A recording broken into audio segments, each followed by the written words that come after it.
આપ જોઈ રહ્યા છો satyday.com પાક્કું ગુજરાતી। ગુજરાત રાજ્યની સ્થાનિક સ્વરાજની ચૂંટણી નજીકમાં આવી રહી છે, ત્યારે ભાજપ અને કોંગ્રેસ દ્વારા કમર કસવાનું ચાલુ કરી દીધું છે અને જોરશોરમાં પ્રચાર પ્રસાર શરૂ કરી દેવામાં આવ્યો છે।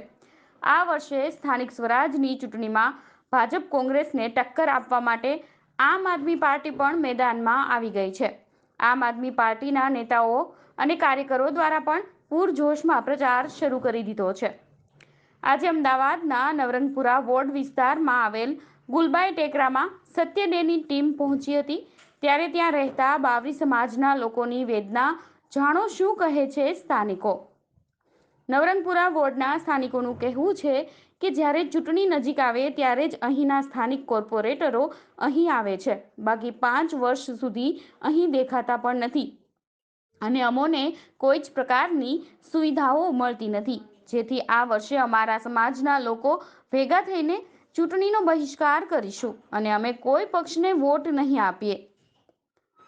satyday.com અમદાવાદ। હાર્દિક સ્વાગત છે। થોડાક જ દિવસોમાં સ્થાનિક સ્વરાજ્યની ચૂંટણી નજીક આવી રહી છે। થોડાક દિવસોમાં ઇલેક્શન કમિશનર દ્વારા ડિક્લેર કરવામાં આવશે સ્થાનિક સ્વરાજ્યનું ઇલેક્શન। આજે આપણે એક એવો વિસ્તાર નવરંગપુરા વોર્ડનો કે જ્યાં આગળ જે લોકોની સમસ્યા હોય છે તે સમસ્યા અમદાવાદ મ્યુનિસિપલ કોર્પોરેશન દ્વારા કોઈ પ્રકારની સુવિધા આપવામાં નથી આવતી। આપણે અહીંના સ્થાનિકો જોડે વાત કરીશું, શું પ્રોબ્લેમ છે, એ લોકો શું કહી રહ્યા છે આપણે જાણીએ। શું નામ છે તમારું? સોનીબેન, કેટલા વર્ષથી અહીંયા રહો? અમે તો ઘણી વર્ષ થઈ રહ્યા છે। શું પ્રોબ્લેમ છે અહીંયા? આ પાણીની ને ગટરોની ક્યાંય તમે રજૂઆત કરી હોય એવું કંઈ, કોઈને કમ્પ્લેન કરી હોય કે એવું કંઈ ફરિયાદ કરી આપના દ્વારા કોઈને? આ કરીએ મ્યુનિસિપાલિટીમાં જાય ને કમ્પ્લેન્ટ તો શું કરીએ, બીજા તમે જાય નહીં શકતા, મ્યુનિસિપાલિટીમાં કરીએ જાય અમને પાણીની બહુ તકલીફ છે। શું નામ છે? મારું નામ માલાભાઈ હીરાભાઈ સોલંકી છે। કેટલા વર્ષથી આપ અહીંયા રહો? મારો જન્મદિવસથી અહીંયા રહીએ છીએ અમે પેઢી દીઠ। શું સુવિધા મળી રહી છે આપને અમદાવાદ મ્યુનિસિપલ કોર્પોરેશન દ્વારા ને શું કહેશો? અમદાવાદ મ્યુનિસિપલ કોર્પોરેશન દ્વારા કોઈ સુવિધા નથી મળતી અમને। પાણીની નથી સુવિધા, ગટર લાઇનની નથી સુવિધા, ના અંદર રહેવાની, ના ટોયલેટની સુવિધા, શૌચાલયની સુવિધા નથી। અમારા બાળકોનું જીવન જરૂરિયાત વસ્તુઓ જે છે, પાણી, આ તે અમને કશું મળતું જ નથી। બાળકોની જિંદગી આમાં ધૂળ જેવી થઈ ગઈ અમારા સમાજમાં। હવે એક પાણી ભરવા માટે એક જગ્યા ઉપર, એક નળની જગ્યા ઉપર 50 ઘરના લોકો પાણી ભરતા હોય, સમય હોય 6 થી 8 વાગ્યાનો। હવે 2 કલાકની અંદર જે પાણી ભરવાનું, 50 ઘરને પાણી ભરવાનું હોય, એક નળ હોય, આખી લોબીની અંદર, ગલીની અંદર આખો એક જ નળ હોય, એમાં લોકો સામસામા ઝઘડે, પાણી ઢોળે। હવે પાણી બી 15-20 મિનિટ તો ખરાબ પાણી આવે, ગટરનું પાણી મિલાયેલું આવે છે અને કોર્પોરેશનની એટલા મોટી બેદરકારી છે ને કે અહીંયા પાણી, ગટર લાઈનનું પાણી બહાર આવે છે અને એ પાણી પીવાનું પાણી બંને મિક્સ થઈ જાય છે। લોકોને આજ સુધી કોઈ સુવિધા મળી નથી અમારા ગુલબાઈ ટેકરામાં અને નેતાઓ એવું કહે છે કે અમે બધી સુવિધા પૂરી પાડીએ છીએ, પણ અત્યાર સુધી ગુલબાઈ ટેકરામાં કોઈ સુવિધા મળતી નથી। જ્યારે ચૂંટણી આવે ત્યારે મત લેવા આવે છે, મત લીધા પછી આ લોકોની સામે કોઈ જોતું નથી। આ વખતે અમારો એક આક્રોશ છે કે અમે લોકો કોઈને મત આપીશું નહીં, જ્યાં સુધી અમારી સુવિધા પૂરી ના પડે ત્યાં સુધી અમે મત આપીશું નહીં।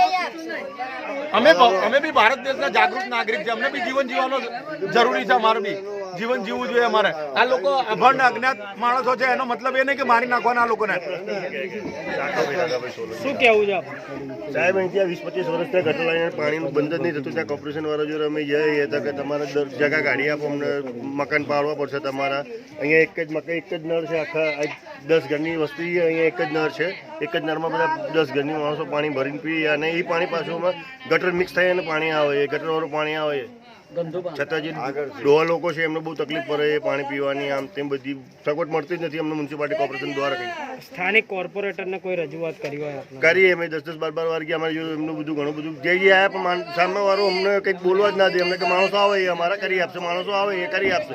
ચૂંટણીનો સમય હોય ત્યારે એ લોકો આવે અને કે આપો વોટ, તમને તો આ સુવિધા કરી આપીશું। પ્રાઇસ નાખવાની તો હજુ મોટા દેવાલાવાસમાં કોઈ લોકોએ અહીંયા કોઈ સુવિધા આપતા જ નથી અમને। એમ બહુ મોટો અવાજ છે કે તમારું મકાન પાડો, આમ કરો, તેમ કરો, ઘણું બધું અમને લોકોને કંઈ પડતું જ નથી કોઈ વાતનું। વરસાદની અમારા ઘરમાં પાણી ઘૂસાઈ આવે, આટલો નીચે નળ છે, નળ ગટર અને બી ભેગું છું, જોઈ લો તમે, પાણી અને ગટરનું પાણી અને નળનું પાણી બી એક સાથે આવે। હજુ ટાઇલ્સ પણ આવી નથી કોર્પોરેશન વાળા અહીંયા ગટર લાઈનની જે ટાઇલ્સો હોય, રસ્તાની જે ટાઇલ્સો હોય એ વેચી ખાઈ ગયા છે કોર્પોરેશનના અધિકારીઓ। બરાબર. ગટર લાઈન અત્યારે ગટર એટલી બધી ખરાબ છે ને, ગટર લાઈનનો અમે જ્યારે બી ઓબ્જેક્શન ઉઠાવી, જ્યારે કોર્પોરેશનમાં માંગણી કરવા જઈએ ત્યારે એ લોકો એવું કહે છે કે તમારા ઘર પાડવા પડશે, તમારા ઘરની અંદર ગટરો જતી રહી, રસ્તામાં ગટરો જતી રહી. એ પ્રોબ્લેમ કોર્પોરેશનનો છે, અમારો નથી. અમે તો જગ્યા બનાવીને આપવાનું તૈયાર છે લોકોને. કાં તો પછી અમને રીડેવલપમેન્ટની અંદર સૌથી સરસમાં સરસ મકાન બનાવી આપો, કાં તો અમને સારામાં સારી સુવિધા આપો. છેલ્લા કેટલાય વર્ષોથી અમને લાલચ આપે કે તમારા મકાન બનાવીશું, મકાન બનાવીશું, મકાન બનાવીશું. એટલે કામ નથી કરતા, એટલે કામ નથી. ના તો અમારા મકાન બનાવતા કે ના અમને જીવન વસ્તુ પૂરી પાડતા. એ લોકો ના પાણી આપે, ના ગટર લાઈન આપે, ના કોઈ સુવિધા આપતા અમને બાળકોને કે અમને કોઈને. ગટરોની અવારનવાર ભરાઈ જાય છે, ગટરો પાણી બહાર નીકળે છે. ગટરના બાળકોને, નાના બાળકોને બહાર નીકળવું હોય તો એના પગ આ તે બગડે, બીમાર પડે છે લોકો. અને પછી કોર્પોરેશન વાળા એવું કહે છે કે ગુલબાઈ ટેકરામાં આવું થાય છે, પણ કોર્પોરેશનની બેદરકારીના કારણે ગુલબાઈ ટેકરામાં આવું થાય છે. અવારનવાર અમે લોકો જ ભોગ બનીએ છીએ સરકારના અંદર, અને અવારનવાર અમારી ઉપર સરકાર ચડી બેસે છે. બાકી સરકારની અંદર અમને લોકોને કોઈ લાભ આજ સુધી સરકારનો મળ્યો નથી. અમારા નેતાઓ, અમારા કોર્પોરેટર, અમારા ધારાસભ્ય વર્ષમાં એક જ વાર અમારે ત્યાં આવતા હોય છે, બાકી પછી દેખાતા નથી આ લોકો. ચૂંટણી નજીક આવી રહી છે અને સ્થાનિકોમાં એક જ આક્રોશ છે કે જો આ વર્ષે સ્થાનિક સ્વરાજ્યની ચૂંટણીમાં અમારા કોઈ કામની મંજૂરી નહીં આપવામાં આવે તો અમે વોટનો બહિષ્કાર કરીશું.